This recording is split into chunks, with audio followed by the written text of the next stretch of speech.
including the various bits that have been added in, please say aye. Aye. Those who are opposing it, please say no. No. Right, that's good. Right. I'd like mine recorded, thanks.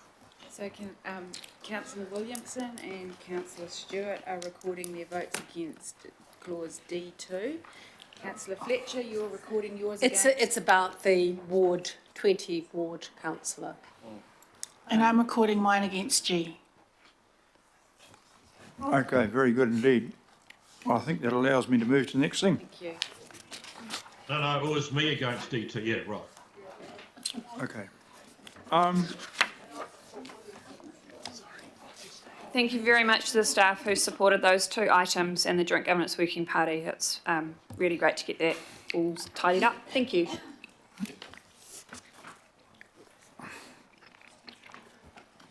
Okay, we've now got one with the amazing title of the Allocation of Decision-Making Responsibilities for the Non-Regulatory Activities of Auckland Council.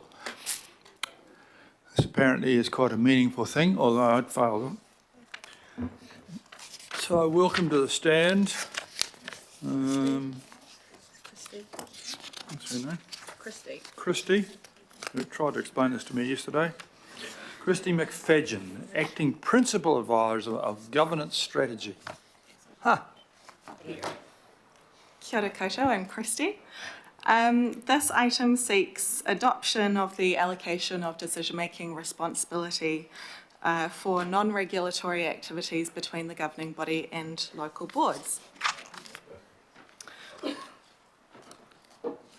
So just to set some context, Auckland Council has 3 sources of decision-making powers, which are set out on the slide there. The Local Government Auckland Council Act sets out a class of decisions that the governing body makes and a class of decisions that local boards make. And it's common in practice for many of these powers to be delegated, for example, to staff committees or local boards. And when powers are delegated, the overall responsibility remains with the person who has delegated the power. So delegations are subject to limits or controls such as caps on financial authority, and this also means that the person who delegated the power can retain the decision and make it themselves. And finally, there's a class of decisions, non-regulatory decisions, that the governing body must allocate to either itself or to local boards. And the power for these rests with the decision maker, so this means that the governing body can't retain a decision of the local boards. Allocated decision making is set out in what's referred to as the allocation table, and this is what we're discussing today. So the allocation table has been routinely reviewed as part of the LTP process, but changes to decision-making responsibilities can be made at any time. They're not constrained by this process via a new allocation decision or delegation to local boards. So where responsibility rests for allocated decision-making depends on the nature of the decision being made. The overarching intent of the allocation table is to empower local boards to make decisions that reflect their diverse communities while ensuring that the governing body can make decisions regionally that better promote the well-being of communities across Auckland.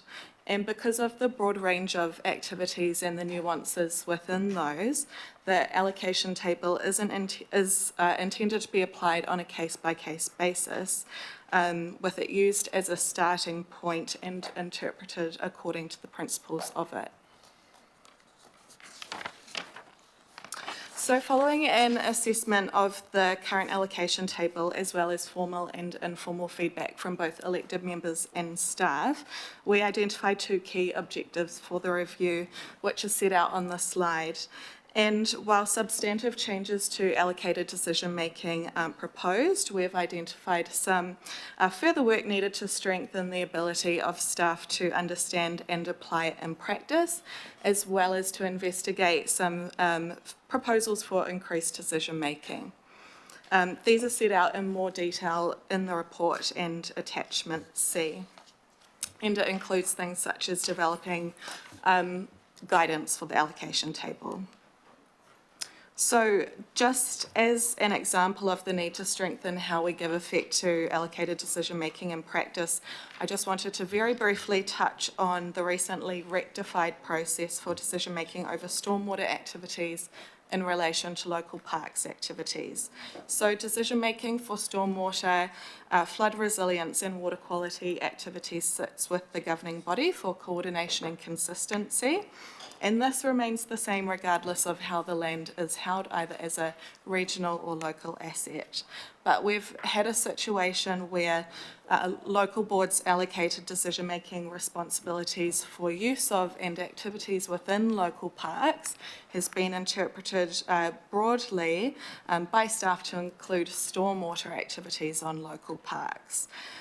So this means that the land use consents process has been used by staff to take these decisions in accordance with the local board delegation protocols, and local boards have in some circumstances been retaining the delegation as the landowner, but this doesn't actually align with the LGACA.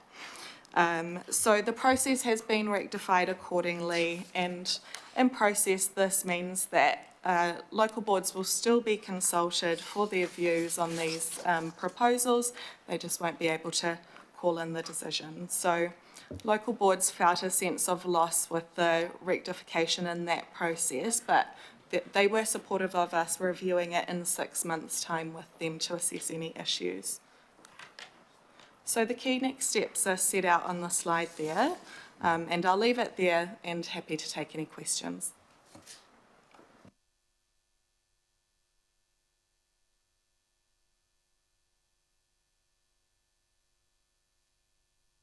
Movender and a seconder for this. Andy Baker. Andy. Turner. In favour. Aye. Contrary. Carried.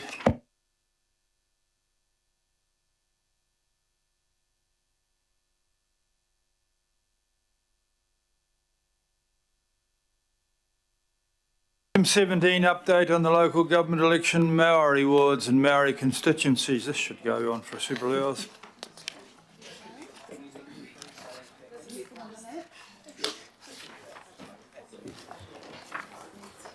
Through the chair, do you... Rose, come back Yep. briefly. Explain the point here. We're saving money. Is that right? Yes, Your Worship. We're trying to get a delegation from you. In fact, we have put in a pro forma submission on this bill, which defies an acronym. If you had an acronym, it would be LGEG AMWAM CAB. It is very simply reinstating the poll provisions that require council to undertake a poll before it makes a decision on Māori seats, and reintroduces the ability for a group of 5% of voters to demand a binding poll on whether to have Māori seats. Staff consider that this takes away the ability for council to make its own decision after consulting with Māori and the general public. Auckland Council should retain the right to make its own choices. This is the first of two reasons why Auckland Council should oppose the reinstatement of the poll provisions. The second reason is that there are significant costs to holding a poll of Auckland electors. If a standalone poll were to be held, it would cost $3.5 million, which is not something we have budgeted for. On holding a submission, our holding submission, notes this point. We've asked for the right to speak, which gives us the opportunity to develop the submission further. We now have been contacted today to see what time on Tuesday we would like for our speaking slot. So this may bear out in who you would like to support speaking to the submission. Just to point out too that the cost of consulting Māori and the general public ahead of a representation review, which is what we do now, only costs us $170,000. So to limit the risk of the cost being imposed on council, we should submit that if the poll provisions are retained, if government does go ahead with the poll provisions, that they should be amended so that the binding poll could only be held at an election, which would mean that the cost of the poll would be $155,000. There are changes to the electoral timeline that seek to make it easier for New Zealand Post to get all votes into letterboxes in time. We should support those as they mitigate the risks of a declining mail service. Finally, and inconsistent with the majority of local board feedback when we consulted on Māori wards last year, we asked that the legislation be amended to provide for Māori seats on local boards, as this would put Auckland Council on the same footing as other councils in the motu, and that we could have the ability to have Māori representation at both the local and the regional decision-making tables. This would be limited to boards that were eligible to have Māori seats, and if the poll provisions are reinstated, then seats on local boards for Māori would be under those provisions. We would like to note to you that the Justice Select Committee has also received a submission from Haukura, the Independent Māori Statutory Board, and we developed our points for you to consider today whilst talking to them, and our two submissions would be aligned if we were to adopt all of these things, although their submission goes quite a lot further into the ramifications of this bill for the rest of New Zealand. Thank you, Chair.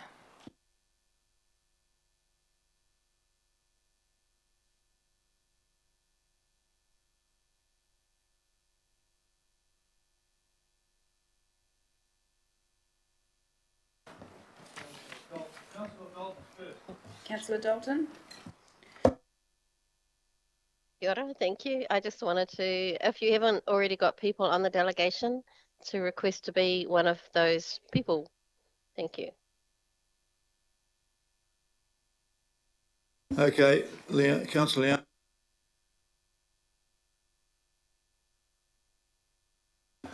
Councillor Turner, question. Just from my understanding again, so the proposal that we're putting a submission on, that stops us from being able to reconstruct our local boards like we talked about before and put a Maori seat into each local board. We'd have to go to a poll for that, would we? Through the Chair, some local boards would be eligible for a So it uses the parliamentary formula, so some would be eligible and some weren't. If they were eligible, and if governing body wanted to, now, it's not possible because the legislation doesn't allow for seats on local boards. This legislation is being amended. There is an opportunity to make an amendment to make it possible for Auckland Council to have Māori wards on seats, either through the current provisions, if they listened to us and said that we should be retaining the right ourselves to make that decision, then you as governing body would make that decision.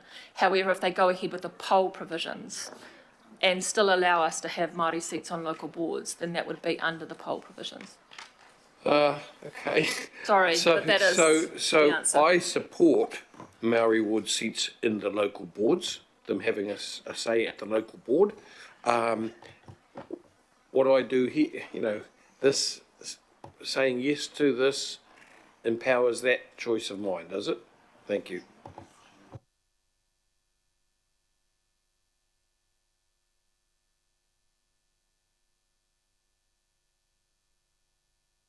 I'm very sorry if I make my answers complicated, councillors. You can't uncomplicate complicated things. Thank you. Councillor Watson, please. Yeah, just a couple of questions here. One going to the cost for holding polls. You mentioned 3.5 million for standalone, but if it's held in conjunction with the local election, it's only 155,000, isn't it? Yes, that's right. Okay, so if you do it at that, it's a fraction of that cost. As far as the local board component of the submission goes, we haven't, so there's not any there's not a gathering of the local board views here, and when I look at the 21 local boards, you say 12 support it, but a number of those 12 are just really asking for further investigation, aren't they? They're not actually committing to, you know, saying as we have outlined here that that there be a submission to provide for Maori seats in local boards. When you look at a number of the local boards that are explicitly identified in support, they're they're pretty vague. They're just talking about an investigation. Correct, and if you were to go ahead with the local ward suggestion that we've made, it would still be your decision to make that at the moment, or a poll of electors, which means that people from within that area, so if they retain the poll provisions, but they allow us to have it for local boards, people in that area would have a chance to petition council to do it. Okay. As far as the polls go, submit in opposition of the reinstatement of the requirement to hold binding polls, so council can determine their own governance arrangements. That of course is out of kilter with the actual legislation that's being proposed, isn't it? So we're opposing that essentially. That's correct. Yeah. Okay, thank you. Councillor Henderson, please. Thank you. I note we are planning to oppose, which is great, but we make points around timing and cost as well. Are we planning to include, as part of our submission, opposition to the poor and rushed consultation procedures adopted by choice as part of this proposal? We can do if that's your wish. We would probably frame it in terms of that we prefer the existing arrangements ahead of a representation review, which allows us to consult with the public. We've put that bit in, but if you want to go a step further, we're happy to include that. I would like that, and I'd like my right to speak. Thanks to me.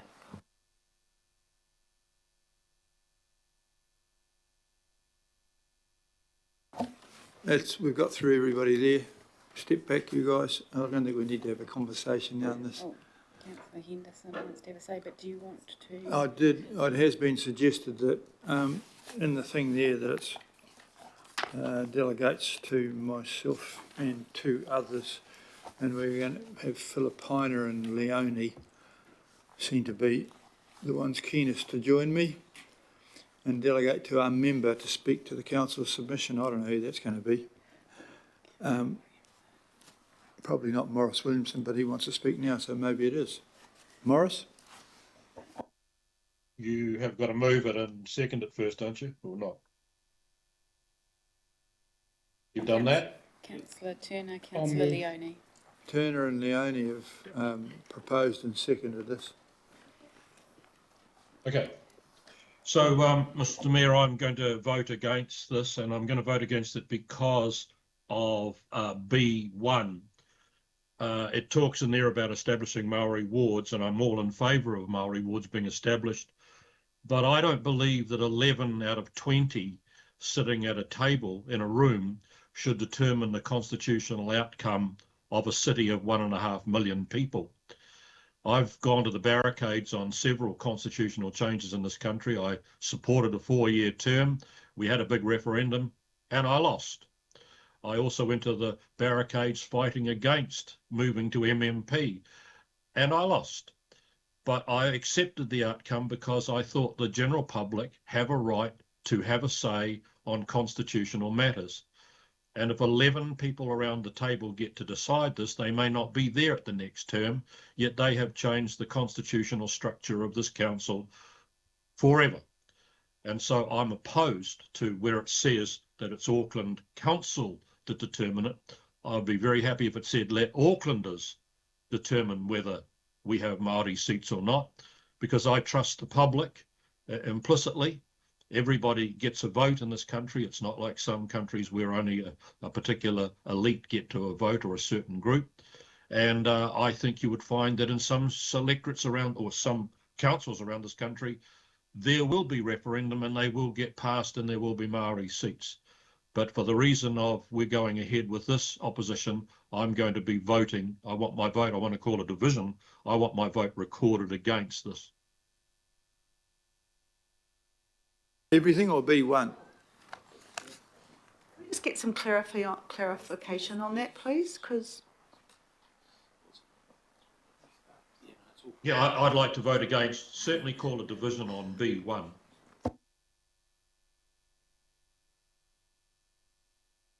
Anderson, you want another crack at this? Thank you. Yeah, look, to be honest with you, the reinstating the poll provisions are frankly a disgrace. It's a national embarrassment bringing this back. I've been reading the Waitangi Tribunal report on the proposed bill. It is absolutely scathing, and I've got a couple of quotes here, and we should be thinking of this. The Tribunal calls it flawed Crown policy processes proceeding at speed toward what appears to be a predetermined legislative outcome. Officials have provided only limited advice and analysis concerning the Crown's treaty obligations. There has been no consultation with Māori or other key stakeholders. There appears to be no other reason for the speed of reform other than the Crown's wish to tick off another of its coalition policy agreements. The Tribunal has said in that report that this move is to put primacy over those coalition agreements against Te Tiriti o Waitangi, the founding document of our nation and the partnership that keeps us all here. The Tribunal looked at all the Crown documents provided, cabinet papers, official advice. At no point could the Tribunal find any consultation with Māori. Their consultation with anybody was extremely limited and rushed. So limited and so rushed was the process, the regulatory impact statement itself was found to be seriously deficient due to a lack of time to prepare it. There was no reason for this to be rushed unless the government didn't want to invite opposition. And that's no way to make laws in this country in a democracy. I'm reading again here. This is another quote from the Tribunal. The reinstatement of similar poll provisions that require binding polls only in respect of Māori wards and not of any other general or rural wards or constituencies is discriminatory. No one else has to jump through this hoop. No one. You cannot do polls for general wards. You cannot do polls for rural wards, which are very common across New Zealand and arguably even within this council. It's only Māori that have to do that. Why is that? Wow. And how does that align with our founding documents and the partnership of our country? It is clear what effect this proposal will have because we have experience of this. 24 councils tried to institute Māori wards prior to the 2021 removal. 24 councils. You know how many were successful? 2. We know what's going to happen. The government knows what's going to happen, and they decided to pursue the bill anyway. Since the poll provision was removed, around half have successfully adopted Māori wards, and I tell you what, they're doing a fantastic job for their communities, Māori and everybody else, and they're doing a great job for the residents there. They need to stay in place, and we need to get rid of this bill that's an embarrassment. Thank you, Mayor. There's no further speakers. Oh, there is a further speaker. Karen Leone, please. I also just want to support what Councillor Henderson has said. He's pointed out some of the very obvious concerns that I have had, and to rush it through, 6 days people were given to make a submission on, you know, the fact that we have had mayors across the country that have pushed back on this and have said clearly why the need to do this when things are going so well across the country. So I think as Tamaki Makaurau, we may not have got Māori wards from our elected members coming through for this election, which I'm still devastated with that. But if we don't support pushing back on this, when our city has come so far in terms of, we had around 20,000 Māori protesting out there today, 20,000 Māori, and we know that there are Māori out there that are more than capable that are being Māori ward councillors here around this table. And if we don't do our best to promote, to actually have Māori sitting here, to have a Māori voice and go backwards and say, why should they have a poll? Why should there be a poll just for Māori but not for the rural seats and so on? How could we even think that we would support something like that in 2024, more than 180 years since Te Tiriti o Waitangi was signed? So I'm very happy with the recommendation that has come up from staff. I actually applaud these recommendations that have come through. I mean, I would have probably just preferred to say that we push back on the whole thing, but the fact that we're adding in there that we also want to amend the provision for Māori seats at local board level as well, I think is really, really important and forward thinking we should be moving towards every opportunity that we can have to be Te Tiriti partners and to have Māori sitting at this table. Not elected under general wards, but under a specific Māori ward. So I just want to once again commend the staff and the recommendations that have come up, and I will be supporting everything that's put forward today. Kia ora. Thank you very much. It's interesting that you didn't really support hearing from the Tihakura on the LTP, but there we go. Councillor Newman. Yeah, look, I just make the point, Your Worship, that 3 items ago, myself included, we overwhelmingly rejected the engagement with Aucklanders on the local board reorganisation.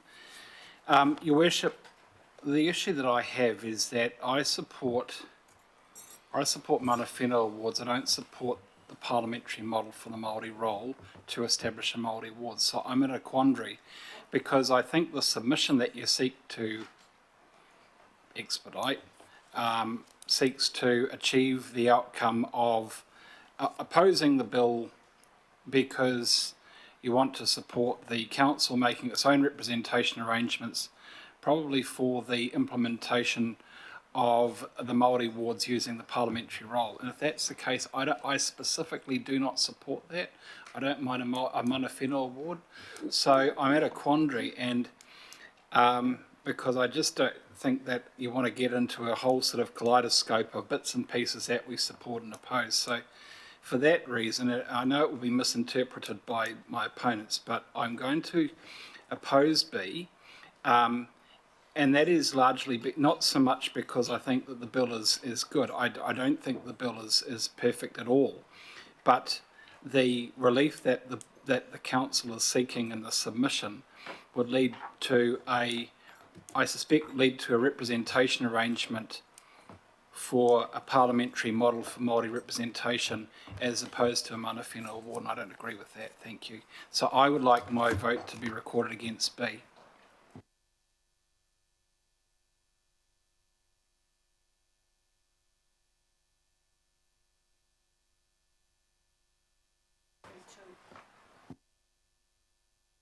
Well, B2 is the B2 is the timing and the cost of the polls. I mean, the difficulty here is, Your Worship, there's no way.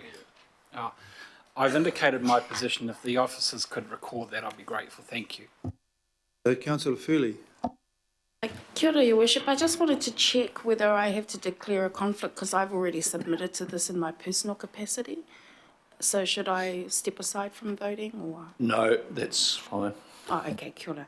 So I just want to tautoko everything that Councillor Henderson and Councillor Leone have said as well, and just re-emphasise that point that as council as well, we've talked about representation review, we can make decisions on wards and how many councillors and things like that, but those decisions, we don't, we're not ever asking to have a poll on a referendum, a binding referendum on. We may go out for consultation, yes, but not a binding referendum that might overturn a decision that this council makes. So for all of the other reasons, plus that, I'll be voting in support of this, and I commend the staff who've put this up, and I'd love to hear the submission being led by Councillors Filipina and Councillor Leone, and backed by Your Worship. Kia ora. Councillor Turner, please. Thank you. I'm in a quandary too, and I really got a question. I just asked a question about local boards. It only says local wards up there.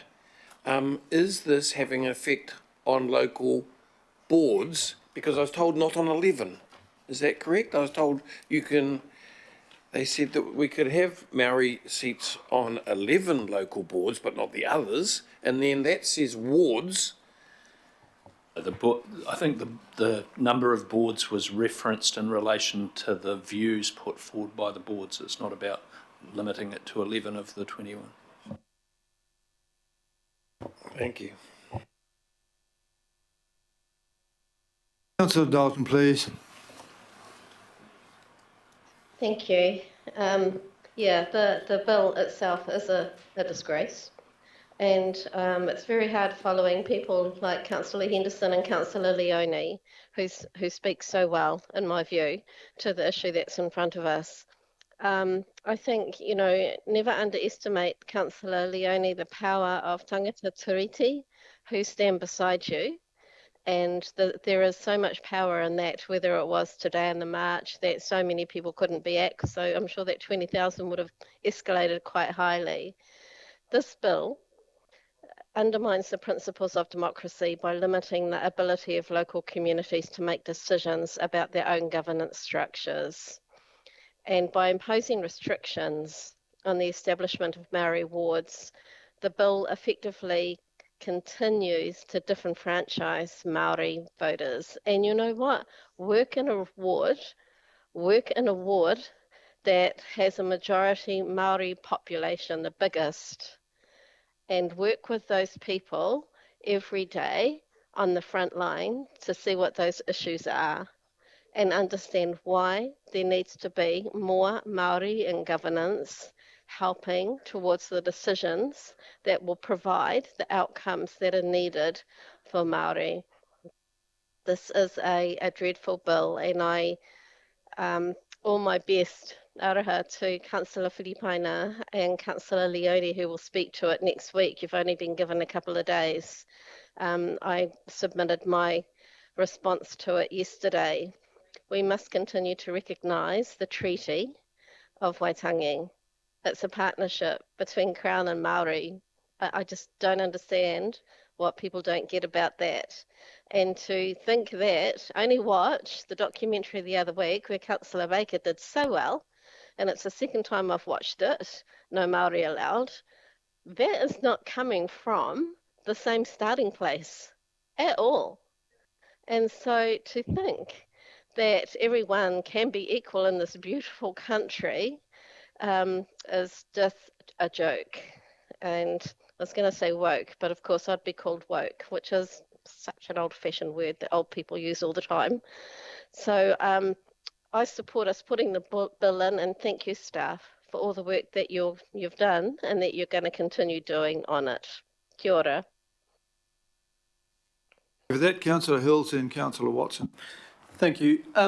Thanks, Mayor. It is a shame that we lost the vote around this table for Māori wards, but an overwhelming majority of councils across the country since this law change have enacted Māori seats. And if you hadn't seen on the news the last few years, the excitement, the tears, the waiata, the haka, the mayors and chairs and councillors from all over the country voting for this, enabling and hearing the positives that have come from it. Not only does this could affect us in the future, there was 52 mayors of all politics. If you look at that list of 52 mayors who signed that letter, that's 2/3 of mayors across the country. They are from all walks of life, all politics, all parties, and they have said, do not do this to us. The division this will cause up and down the country to force these polls on those councils and rip those Māori seats potentially off those councils for no reason other than politics is just, it will be a massive stain on this country if we see that. We heard Rangatahi stand here during the LTP talk about how they are scared to speak to Te Reo now because of the issues through the government and through the changing and the forcing of changing of Te Reo names for ministries, for the attacks on Te Tiriti, for the constant barrage of random, what feels like petty law changes. This is one of those things. That it's only Māori wards. We could have added, removed councillors, local boards, divisions, add subdivisions, and none of that could ever be put to a poll. The only thing that could, with this legislation, go to a poll is anything to do with a Māori ward. And please remember when people, and I hear it a lot, one person, one vote, you get a choice. You vote on the Māori role for the candidate standing there, or you vote in your general role, just like in the central government elections. It doesn't give anyone extra votes. You still have a choice of where you sit. And what this will do up and down the country is a real worry to me. And I think we were going so far the last couple of decades that I feel like for the first time in my life I'm seeing a complete reversal of all that goodwill, all that positivity. Seeing my nephews and my son, sing Waiata, and I'm like, how do you know those words? Little kids are experiencing what I wasn't able to experience, what my grandmother wasn't experiencing. My great-grandmother was the last te reo speaker in our family line because it was not allowed to be spoken. And I know that's loosely connected to this, but it will help. More Māori voices in leadership will help. And if this bill passes and we don't stand up to it, we will see, I think, a devastating step backwards for our country for no reason. There's no positive reason here. So, thank you. Councillor Watson, please. Yeah, thanks, Mr. Mayor. After sitting through all the agenda items today in this council, the one thing that certainly strikes me is how different Auckland Council is for all manner of things compared to other councils around the country, and that goes to the issue of Māori representation too. We had an item earlier on referring to the Independent Māori Statutory Board, which of course is 9 people. There's 9 individuals who are on that board. If you look at the budgets, that they do a lot of work there in terms of legal planning for Māori provisions, communications, websites, translations, engagement, reporting to Māori stakeholders. They bring in Māori expertise, marae development, climate change, rangatahi, sites of significance, Māori identity, environmental management, water quality, issues of significance, etc., etc. So I think it is important to be fair that we are a bit different. We have got 9 representatives that no other part of New Zealand has ever had, anywhere, and that's been going since 2010. So, let's be fair. Let's get that out in the open for a start. My position, right from the word has always go, is I much prefer to support elected people, elected Māori wards, and if that be the case, then there's a logic that should apply to some sort of local board representation too. But either one or the other, not both, to be blunt. And that consistently is underplayed or ignored entirely. So we just soldier on to the next stage as if we're on the same basis as New Plymouth or Wellington or someone else. We're not.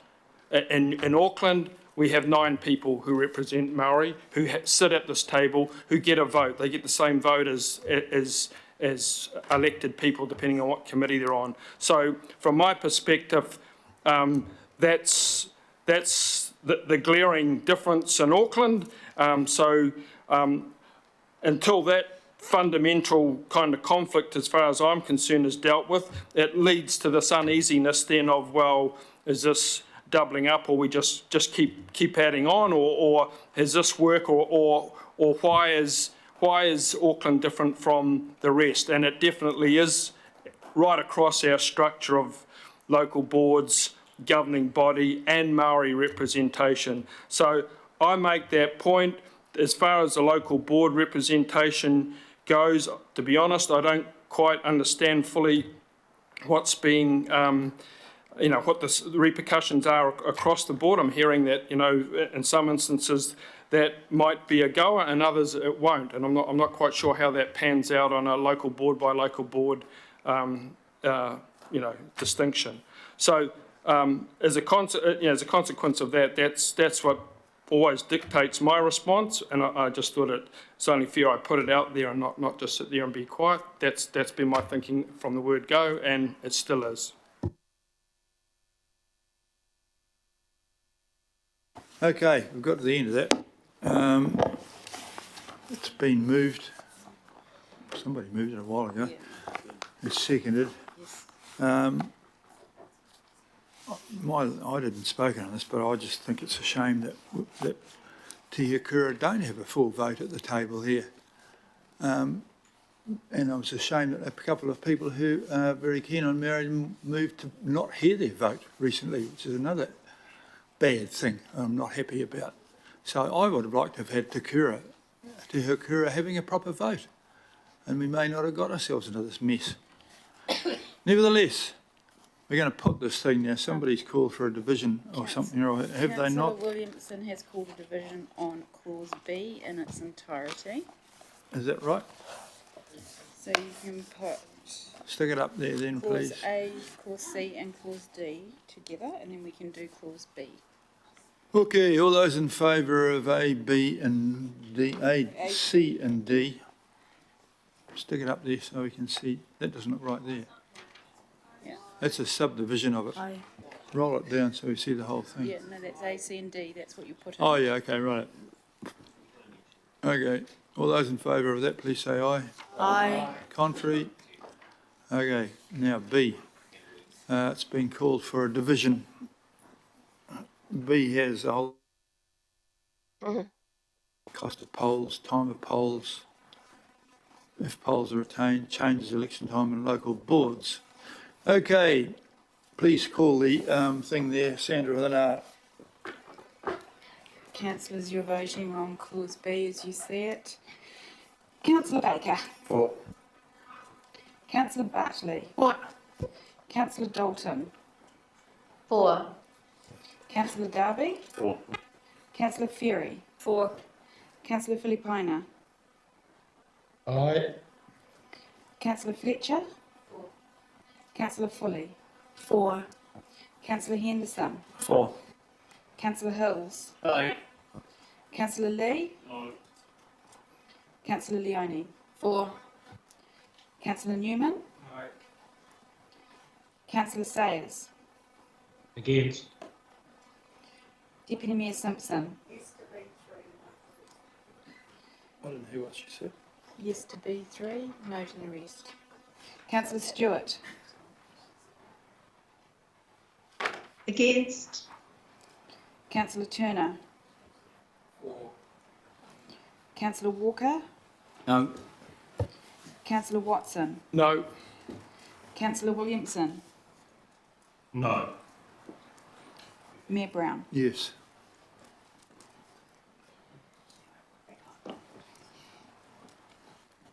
That's carried with 14 votes to 7. Yeah, you got it right up. Item 18. Delegated authority to make a submission to the Government Water Services Preliminary Arrangements Bill. This is reasonably exciting.